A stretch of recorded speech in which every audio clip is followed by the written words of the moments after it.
საღამომშვიდობის მოგესალმებით მეგობრებო, ეთერშია თეთრი ორშაბათი, ნინო შარაშენიძესთან, ოთარ ტატიშვილთან ერთად 17 მორიგი ორშაბათია და მორიგ სამედიცინო თემაზე ვსაუბრობთ. მოგეხსენებათ, მოვიდა გაზაფხულობით ბევრი რამ წავდება, ბევრი მიძინებული დაავადება იღვიძებს, რამდენად არის ეს მითი და რამდენად შეესაბამება რეალობას. ამ თემაზე სტუმართან ერთად ვისაუბრებთ, თან დღეს კონკრეტულად ოფთალმოლოგიურ პათოლოგიებზე გვექნება საუბარი და ჩვენი სტუმარია კონსტანტინე ერისთავის სახელობის ექსპერიმენტული და კლინიკური ქირურგიის ეროვნული ცენტრის ექიმი ოფთალმოლოგი ქირურგი კოტე ჩიქოვანი. მოგესალმებით ბატონო კოტე. ოთარ, მოგესალმებით, მივესალმებით ჩვენს რადიო მსმენელებს. ზოგადად ანუ მითი არ არის ხო რომ გაზაფხულზე მწვავდება სხვადასხვა პათოლოგია თქვენთან ხმებით ოთარ, ეს ნამდვილად არ არის მითი, გაზაფხულის დადგომასთან ერთად უკვე დათვა, მეტი მზიანი დღეები გვაქვს და რაღაცები ჩვენს ორგანიზმშიც იცვლება. არის გარკვეული პათოლოგიები, რომელზეც ეს ცვლილებები პირდაპირ აისახება და იწვევს მათ გამწვავებას, ასე რომ ამას მითს ნამდვილად ვერ დავარქმევთ. აი მაგალითად თვალის პათოლოგიებზე რო ვისაუბროთ, რომელი დაავადებები მწვავდება გაზაფხულობით და რატომ? თვალის პათოლოგიები ნამდვილად ვერ იქნება განცალკევებული, იმიტომ რომ ჩვენი ორგანიზმი ერთი მთლიანი სისტემაა და ყველაფერი რა თქმა უნდა ჩვენს თვალებზეც აისახება. პირველ რიგში მინდა გავამახვილო ყურადღება ყველაზე გავრცელებულ ჩივილებზე, რაზეც პაციენტები წლის ამ პერიოდში მოგმართავენ ხოლმე. ეს არის თავილის შეგრძნება, ქუთუთოების შეშუპება, თვალების სიწითლე. ალბათ დამეთანხმებით უმრავლესობას, მათ შორის მეც, გაზაფხულის დადგომასთან ერთად რაღაც მსგავსი ჩივილები გვიჩნდება. დიახ. ამ ეს ორი პათოლოგია არის ალერგიული კონიუნქტივიტი და ალერგიული ბლეფარიტი. კონიუნქტივიტი, ბლეფარიტი, სიმპტომატიკა და გარცულება რა შეიძლება ქონდეს? სიმპტომებზე მოკლედ მოგახსენებთ, ეს არის პირველ რიგში ზოგადად რა უწოდოთ თვალის სიწითლე. თვალები არის ცოტათი შეწითლებული, ქუთუთოები არის შეშუპებული, ჩვენ ძალიან გვიჭირს მზის სინათლეზე დამცავი სათვალის გარეშე გასვლა, მუდმივად გვაქვს შეგრძნება თითქოს თვალში რაღაც ჩაგვივარდა, როდესაც რეალურად თვალში უცხო სხეული არ გვაქვს. გარკვეულ შემთხვევაში თუ ეს პათოლოგიები მძიმედ მიმდინარეობს, ტკივილის შეგრძნებაც დგება. ან შემდგომი უკვე მეორადი ინფექციებით შეიძლება განვითარდეს, რაც ჩვენ ჩავთვლით უკვე გართულებად. ეს მსგავსი ჩივილები, ეს უცხო სხეულის შეგრძნება გვინდა არ გვინდა, ჩვენ ამ დროს გვინდა რომ თვალი მოვიქაოთ, მოვისრისოთ. ეს ყოველთვის არ გამოდის ისე რომ ჩვენ ხელები წინასწარ დავიმუშაოთ და მერე განვახორციელოთ ეს ქმედება. ნუ ჩვენს ყოველდღიურობაში ეს არ შეუძლებელია თითქმის. და ყოველთვის არსებობს შესაძლებლობა რომ ჩვენ ინფექცია შევიტანოთ თვალებში. ანუ უკვე არსებულ ალერგიულ რეაქციას გარკვეულ გამღიზიანებელზე უკვე თან დაერთოს მეორადი ინფექცია. რა შემთხვევაში უნდა მოგმართონ თქვენ? აი და ყველა ადამიანს ხო არა აქვს ხო ეს სეზონური ალერგია, ხო? აი რა შემთხვევაში უნდა მოგმართონ თქვენ და აი რა დიაგნოსტიკურ მეთოდებს იყენებთ? აი თქვენთან კლინიკაში მაგალითად.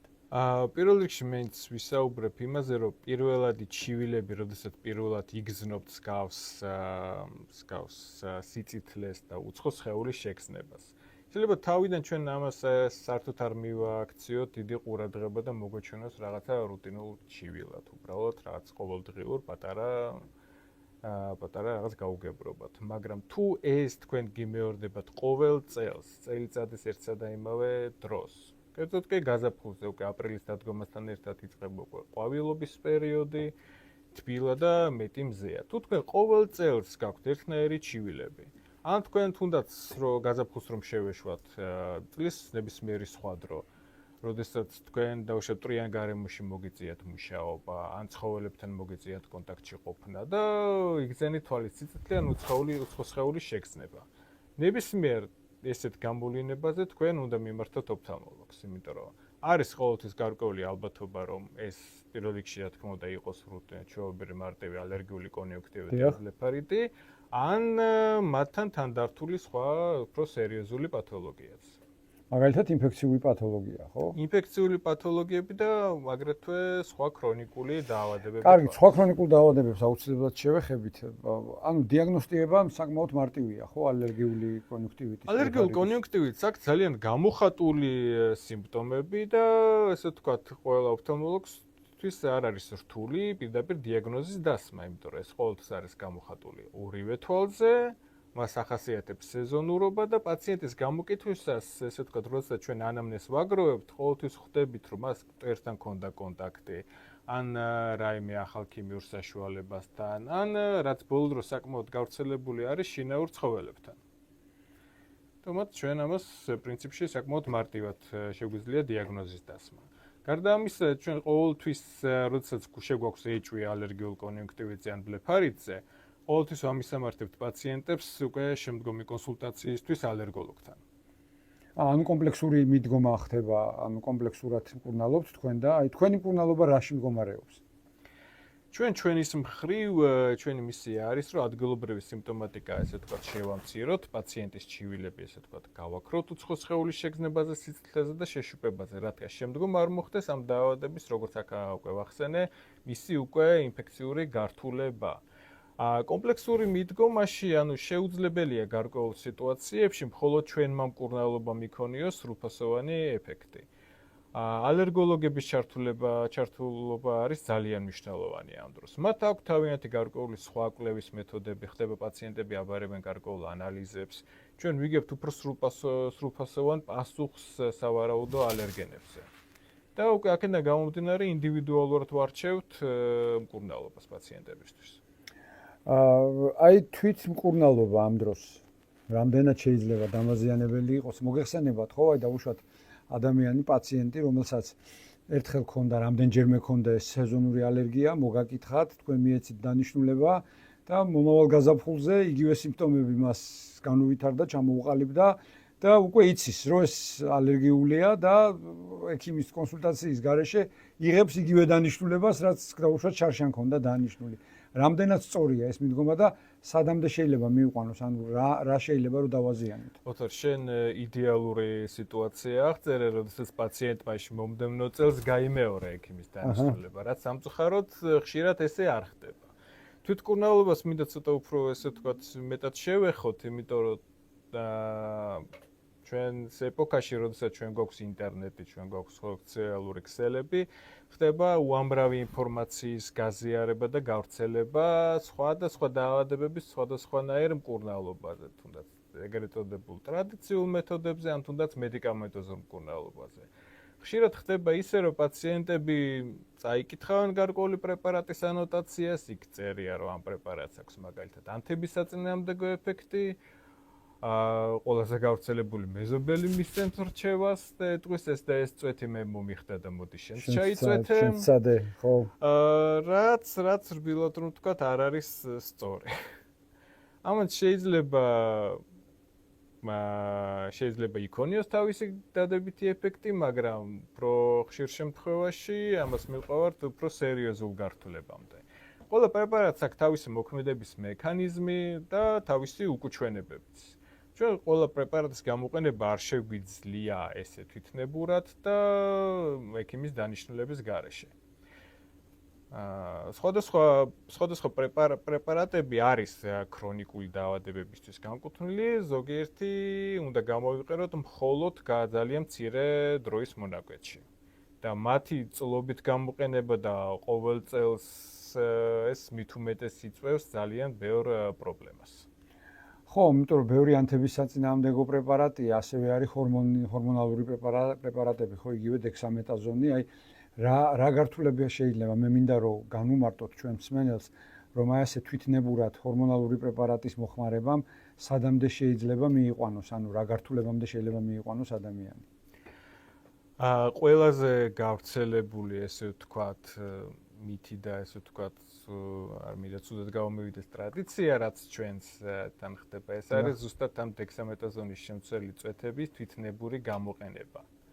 ამ პრეპარატს აქვს თავისი ძალიან კონკრეტული დანიშნულება. ის ინიშნება ძალიან მცირე ხნით, თუნდაც თვალზე ჩატარებული ოპერაციული ჩარევების შემდგომი რეაბილიტაციის პერიოდში, ან სხვა მძიმე დაავადებების მკურნალობისას. მაგრამ არის ესე ვთქვათ, ძალიან ბევრი პაციენტი მოგმართავს და გვიყვებიან, რომ ისინი წლების განმავლობაში ამ პრეპარატს მუდმივად იწვეთებენ. არის შემთხვევები, როდესაც ჩვენ ვიგებთ, რომ ზოგიერთი ჩვენი პაციენტი წლობით ყოველდღე დილით თითო წვეთს იწვეთებს იმისათვის, რომ თვალის სიცოცხლე მოიხსნას. დიახ. ამ პრეპარატს თავის ესე ვთქვათ ძალიან ბევრ დადებით თვისებასთან ერთად აქვს გარკვეული ნიუანსები. მათი გამოყენება არის ძალიან საფრთხილო ისეთი ქრონიკული დაავადების დროს, როგორიც არის გლავკომა. დიახ. აქვს ამ პრეპარატს თავისი ესე ვთქვათ თვისება, რომ თვალში გაწნევა მცირედით მოამატოს.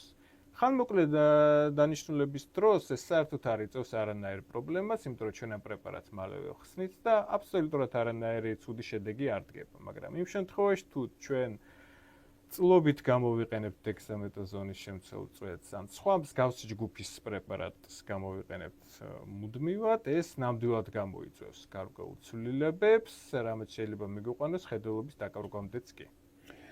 ეს გასაგებია, ამსეთ პასუხს ველოდებოდი, რა თქმა უნდა, რომ აბსოლუტურად ყველა დანიშნულება უნდა იყოს ექიმის მიერ შემუშავებული, შესწავლილი და არ შეიძლება თვითნებურად. ერთადერთი ალბათ ხელოვნურ ცრემლს ნაკლებად ეხება, ხო, ესეთი. აი თქვენ ურჩევთ, რომ დავუშვათ ხელოვნური ცრემლი ხშირად ვიხმაროთ, ვინც კომპიუტერთან მუშაობთ. ხელოვნურ ცრემლზეც ოთარ, ხელოვნური ცრემლი ეს არის რაღაც ესე ვთქვათ კრებითი დასახელება გარკვეული პრეპარატების ჯგუფის, რომელიც არჩევაც აგრეთვე ინდივიდუალურად უნდა მოხდეს. ინდივიდუალურია, ხო? განსაკუთრებით აღნიშნავ ზუსტად რომ ამ ალერგიული კონიუნქტივიტების და ბლეფარიტების დროს ჩვენ ცოტათი ხანდახან განსხვავებული ფორმულის მქონე წვეთებს მივმართავთ ხოლმე. ესეც ინდივიდუალური საკითხია და მაინც ყოველთვის ჯობია რომ ჯერ ოფთალმოლოგთან გაიაროს ადამიანმა კონსულტაცია და თავისი გარკვეული თავისებურებებიდან ან ესე ვთქვათ მისი სამუშაო პირებებიდან გამომდინარე ჩვენ აურჩევთ ყველაზე ესე ვთქვათ მისთვის ოპტიმალურ წვეთის სახეობას. თქვენ ბრძანეთ რომ დავუშვათ აი ამ დექსამეტაზონის გამოყენებამ შეიძლება კიდევ უფრო დაამძიმოს არსებული ქრონიკული დაავადება, ხო? ამ შემთხვევაში გლაუკომა ახსენეთ. აი თვითონ სეზონურ ავადობას რამდენად შეუძლია თვალის სხვა ქრონიკული დაავადებები გაამწვავოს. თავისთავად პაციენტები, რომელსაც უკვე აქვს დიაგნოსტირებული ქრონიკული პათოლოგიები, როგორც არის გლაუკომა, დიაბეტური რეტინოპათია ან სხვადასხვა სახის უვეიტები, ალერგიული კონიუნქტივიტი და ბლეფარიტი, რა თქმა უნდა, ეს ზემოდან დამატებული კიდევ უფრო დიდი პრობლემაა. ამ პაციენტებმა მათ თუ იციან რომ მათ უკვე აქვს დიაგნოსტირებული ეს პათოლოგიები, ისინი უკვე იღებენ გარკვეული ჯგუფის სამკურნალო პრეპარატებს, თუ იგრძნეს ამ სეზონის დადგომასთან ერთად სხვადასხვა მსგავსი ჩივილები, რომლებიც დავუშვათ მათ აქამდე არ ჰქონდათ. აუცილებლად უნდა მოვიდნენ ხელახლა გაიარონ ჩვენთან კონსულტაცია, რათა ჩვენ დაუკორექტიროთ მათი დანიშნულება და შესაბამისი ანტიალერგიული მკურნალობა წვეთების ფორმით დავუნიშნოთ მათ. მომართვისას თუ ხდება ხოლმე რომ აი შემთხვევით რომ აღმოაჩინოთ ფარულად მიემდინარე დაავადება, ანუ მოდიან სეზონური ალერგიის ჩივილით, იგივე კონიუნქტივიტის, ბლეფარიტის და თქვენ ნახულობთ უფრო ხანგრძლივ და უფრო ქრონიკულ და უფრო მძიმე დაავადებას, მაგალითად გლაუკომას, რომელიც თქვენ ახსენეთ. ეს ძალიან გავრცელებული შემთხვევებია, ძალიან ხშირად ხდება ესე. გარკვეული თვალის პათოლოგიები არიან ძალიან ვერაგი მიმდინარეობა აქვთ იმ კუთხით, რომ საწყის ეტაპზე საერთოდ არ აქვთ არანაირი გამოვლინება. როგორც გლაუკომა, თუნდაც რეტინოპათიები. პირველ ეტაპზე პაციენტი საერთოდ არ გრძნობს არანაირ განსხვავებას, მათი სიცოცხლის ხარისხი ისეთივეა, ხედავენ მშვენივრად, მაგრამ ეს დაავადება ნელ-ნელა პროგრესირებს. შესაძლოა ესეთი ჩივილებით სიცოცხლეზე ქავილის შეკრებაზე ისინი მოგმართავენ და სიურპრიზად ხანახან აღმოვაჩენთ ხოლმე მსგავს პათოლოგიებს. ზუსტად ამიტომაც ვიძლევით ჩვენ ყოველთვის რეკომენდაციას, რომ გარკვეული რისკის ჯგუფებში, გარკვეული ასაკის შემდეგ პაციენტმა ყოველ წელს უნდა გაიაროს ოფთალმოლოგთან კონსულტაცია. რა კვლევები მე ღრმავდება კვლევები, ხო? ანუ როდესაც უკვე ეჭვი გლაუკომაზე, აი ამ შემთხვევაში რა კვლევები ტარდება თქვენთან კლინიკაში? პირველ რიგში რუტინული ოფთალმოლოგიური გამოკვლევა ყველა დაავადების შემთხვევაში იწყება თითქმის ერთნაირად. ჩვენ ვამოწევთ პაციენტის ხედელობის სიმახვილეს, ვამოწევთ თვალში გაწნევას, ვიზუალურად ვათვალიერებთ თვალს. იმ შემთხვევაში თუ ჩვენ აღმოვაჩინეთ გარკვეული ცვლილებები, გარკვეული ანატომიური ნორმიდან გადახრები, ამ შემთხვევაში ჩვენ უკვე უფრო ვუღრმავდებით. ჩვენ გვესაჭიროება რომ შევისწავლოთ თვალი უკვე შრეობრივად. თუნდაც ბლეფარიტების დროს მაგალითად ჩვენი ქუთუთოები და წამწამოვანი წამწამები იცვლიან თავიანთ ფორმას. ჩვენ გვაქვს სპეციალური, ესე ვთქვათ, კვლევის მეთოდები, როგორც კომპიუტერული, ისე რუტინული, რომლითაც ჩვენ ვადგენთ წამწამის მდგომარეობას, ან ქუთუთოების მდგომარეობას ამ პათოლოგიის დროს. გლაუკომასთან დაკავშირებით უფრო, ესე ვთქვათ, უფრო მაღალტექნოლოგიური კვლევები გვესაჭიროება, როგორც არის თვალის ოპტიკურ-კოჰერენტული ტომოგრაფია. პირველი ესეთი ცვლილებები, ყველაზე ფარული ცვლილებები, რაც ქრონიკულ დაავადებს, როგორც არის გლაუკომა და დიაბეტური რეტინოპათია, ისინი გამოვლინდებიან თვითონ თვალის ღრმა შრეებში. მიკროსკოპული ცვლილებებით იწყება ყველაფერი, რომელთა დროული აღმოჩენის შემთხვევაში ჩვენ ძალიან კარგი შედეგები გვაქვს პაციენტების მკურნალობის მხრივ. მაშინ მკურნალობაც ვახსენოთ, იმიტომ რომ დარწმუნებული ვარ ჩვენ მსმენელს ძალიან აინტერესებს. ანუ რა მეთოდებია, თანამედროვე მეთოდები გლაუკომის მკურნალობაში და რას გულისხმობს? გლაუკომის მკურნალობა ყოველთვის იწყება თვალს წვეთებით. ეს არის, ესე ვთქვათ, ჩვენი გაიდლაინი, სპეციალური გაიდლაინები არსებობს, რომელთაც ყველა გაიდლაინი ამბობს, რომ ჩვენ მკურნალობას ვიწყებთ წვეთებით. გლაუკომის მკურნალობის არსი მდგომარეობს იმაში, რომ ჩვენ შევამციროთ თვალში გაწნევა, რათა უზრუნველყოთ თვალის ნერვული შრეების დაცვა.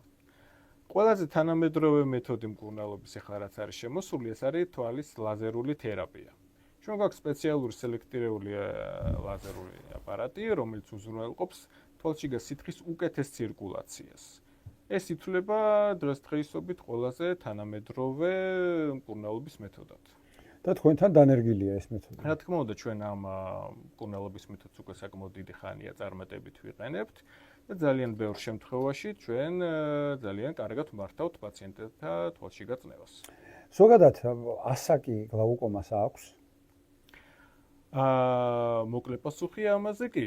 კი, და მაშინ გავშალოთ. მარტივად რომ ვთქვათ, არის გარკვეული. ცოტა რთულად რომ მიპასუხოთ, არის გარკვეული სტატისტიკური მონაცემები, რომელთა მიხედვითაც ყოველთვის სასურველია 50 წლის შემდეგ პაციენტმა შეიმოწმოს თავისი თვალშიგა წნევა. ისე რომ შეგვიძლია ამას უწოდოთ კი ნამდვილად ასაკობრივი. კარგით, მაშინ აი ეს რუტინულ კვლევებზე რადგან მივედით, ანუ წელიწადში ერთხელ კარგია რომ ჩაიტაროს, განსაკუთრებით 50+ ურჩევთ ხო ამას? თუ რომც არ ქონდეს ჩივილები. და რა კვლევები შედის ამ რუტინულ კვლევებში? ანუ რაც ჩამოთვალეთ, ხედველობის სიმახვილე, ხედველობის სიმახვილე თავისთავად და თვალშიგა წნევის გაზომვა.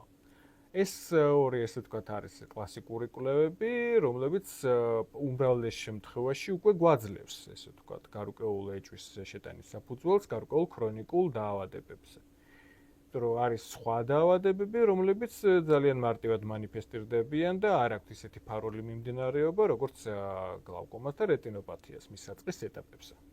აი თვალშიდა ინექცია რა დროს კეთდება ხოლმე? თვალშიდა ინექციებს ჩვენ ძალიან ხშირად და ძალიან ბევრი დანიშნულებით ვიყენებთ. გლაუკომის დროს არის ეს? გლაუკომის დროს ცოტა სხვა, ესე ვთქვათ, მკურნალობის მეთოდებს მიმართავთ, თვითონ ინექციები უფრო გამოიყენება მწვავე ანთებითი პროცესის ჩაცხრობისთვის. იგივე აქამდე როგორც ვახსენეთ, თვითონ ეს ალერგიული კონიუნქტივიტი შეიძლება გართულდეს მწვავედ მიმდინარე ინფექციით და UV-ით. როდესაც ანთებით პროცესში არის ჩართული თვალის ყველა შრე. ამ დროს ჩვენ შეგვყავს თვითონ ხანდახან იძულებულები ვართ, რომ თვალის სხვადასხვა შრეებში, ან თვითონ თვალის კაკალში განვახორციელოთ ინექცია და შევიყვანოთ ანთების საწინააღმდეგო პრეპარატი. სხვადასხვა ჯგუფების არის ეს პრეპარატები. შეიძლება რამდენიმე ინექციაც კი გახდეს საჭირო, თითქმის ყოველ დღეც კი. ასე რომ კი, ძალიან ბევრი სხვადასხვა დანიშნულებით შეგვიძლია გამოვიყენოთ თვალშიგა ინექცია. სამი პათოლოგია დაგვრჩა ახლა ჩვენ გასაშლელად და მე ბევრ დროს არ წაგართმევთ და კატარაქტაზე დავიწყოთ საუბარი. ამ თემას ვერ გავექცევით ნამდვილად, იმიტომ რომ კატარაქტა დღემდე არის სტატისტიკურად მსოფლიოს სიბრმავის პირველი მიზეზი.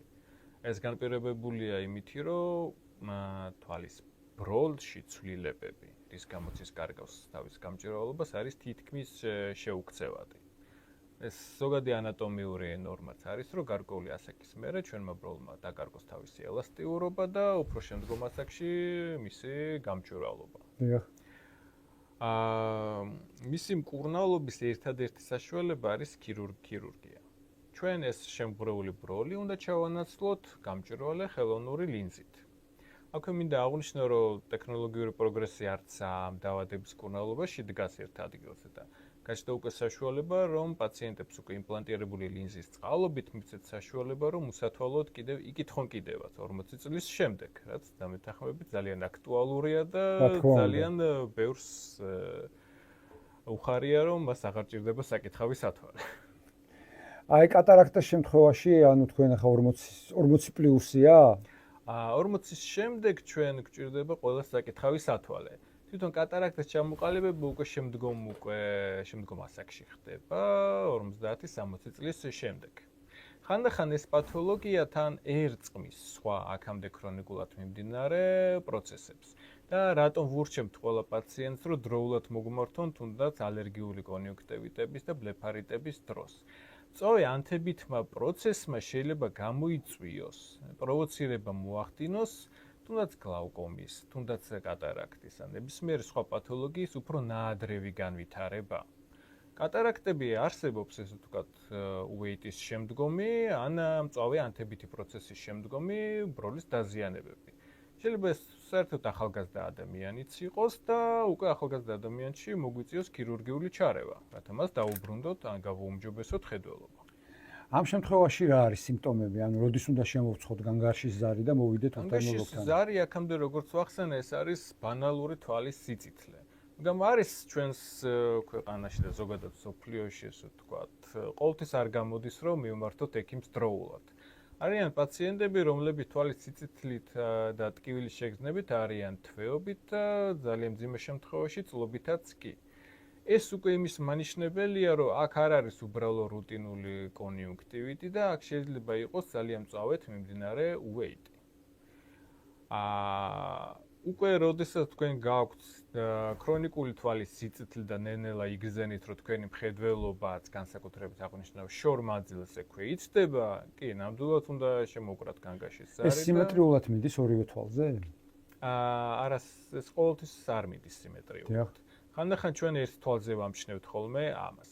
რაც დიაგნოსტიკის კუთხით უკეთესია, პაციენტი ამას სწრაფად ამჩნევს. ხანდახან მხედველობის დაქვეითება ხდება ზუსტადაც რომ სიმეტრიულად, რაც ზუსტად ხანდახან იწვევს გვიან მიმართვიანობას. აუცილებლად უნდა კითხოთ დემოდიკოზზე.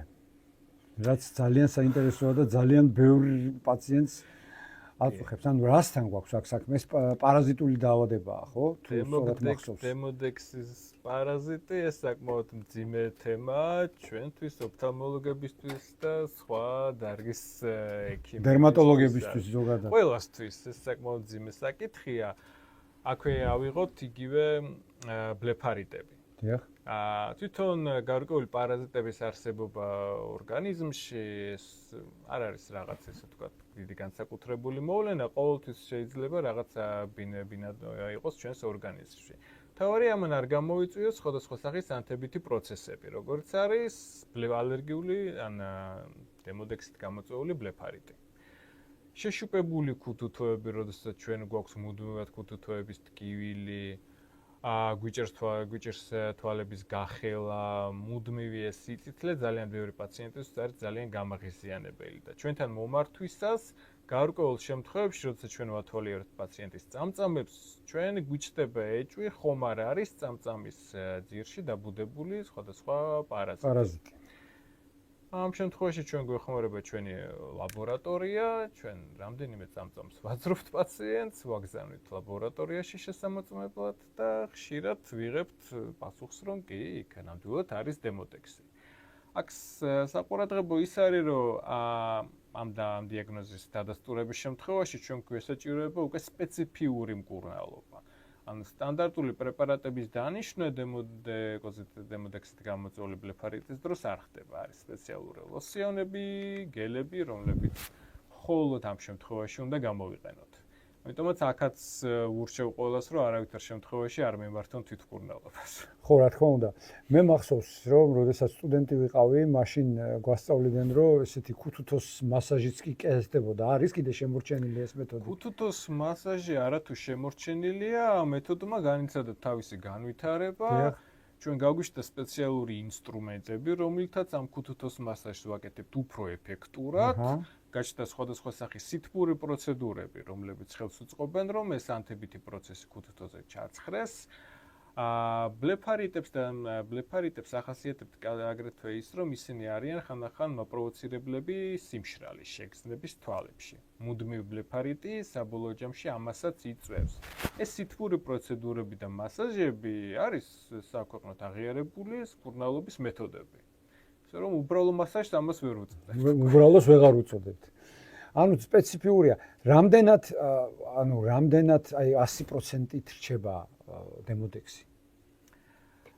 100%-იანი მედიცინაში არაფერია. კი ბატონო. მაგრამ ჩვენ ბოლო წლებში მივაღწიეთ ძალიან დიდ პროგრესს. ძალიან დიდ პროგრესს ამ ქრონიკული ბლეფარიტების მკურნალობაში და თამამად შემიძლია თქვა, რომ თუ რამდენიმე წლის წინ პაციენტების უმრავლესობა ჩვენ უბრალოდ უმსუბუქებდით მათ სიმპტომებს. დღესდღეობით ძალიან ბევრი პაციენტია, რომელსაც თითქმის აულაგდათ ეს პროცესი.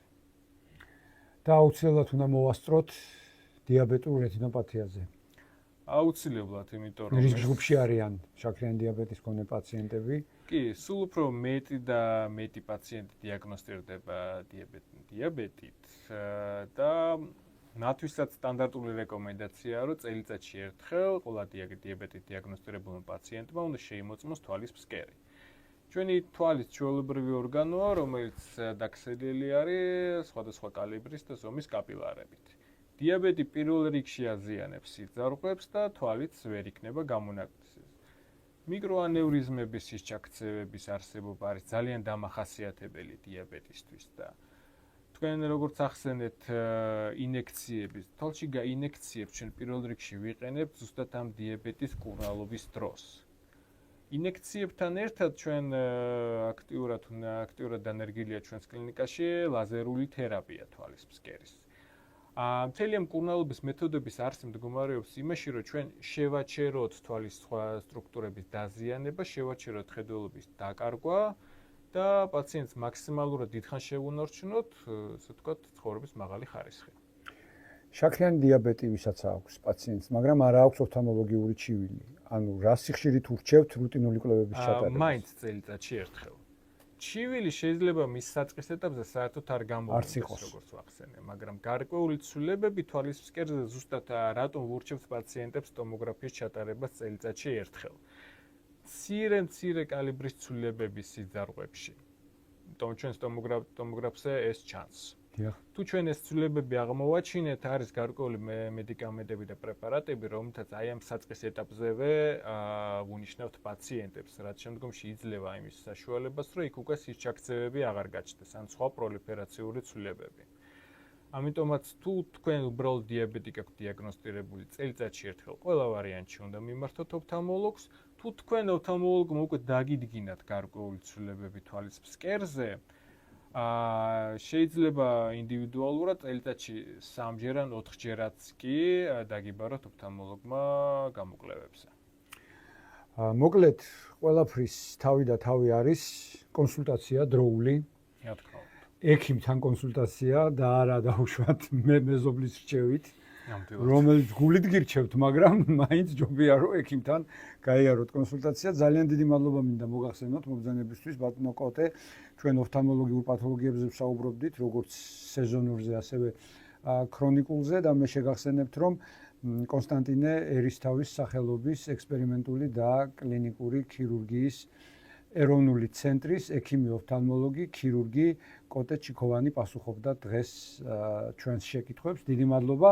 რაც შეეხება ჩვენ მომავალ შეხვედრას, ტრადიციულად ორშაბათს 17:17-ზე გელოდებით იმედის არხზე. დროებით.